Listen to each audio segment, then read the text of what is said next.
आम्हाला हा भिशीचा धंदा बिझनेस म्हणून करायचा असेल किंवा पैशांची बचत लीगली करायची असेल तर कोणता मार्ग आहे? पहिला मार्ग, भिशीचा धंदा कायदेशीर करणे.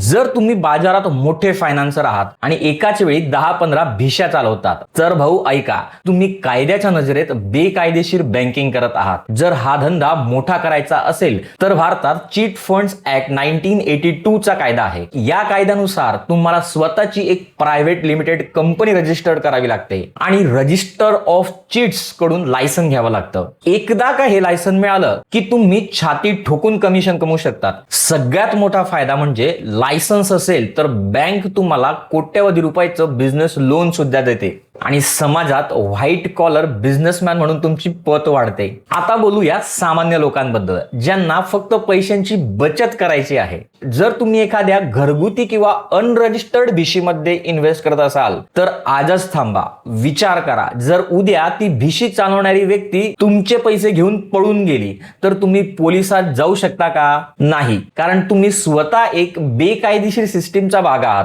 मग पर्याय काय? तर तुमच्याकडे दोन ऑप्शन्स आहेत, बँकेत आणि पोस्ट मध्ये आरडी म्हणजे रिकरिंग डिपॉझिट. ती दर महिन्याला ठराविक रक्कम म्हणून तुमच्या अकाउंट मधून मायनस होते. यावर फिक्स व्याज सुद्धा मिळतं आणि हे पैसे पूर्णपणे सेफ असतात. म्युच्युअल फंड मध्ये SIP, जिथे तुम्हाला भिशीपेक्षा जास्त कडक रिटर्न मिळतात. तुमचा पैसा पूर्णपणे व्हाईट असतो आणि तो तुम्ही कधी काढू शकतात.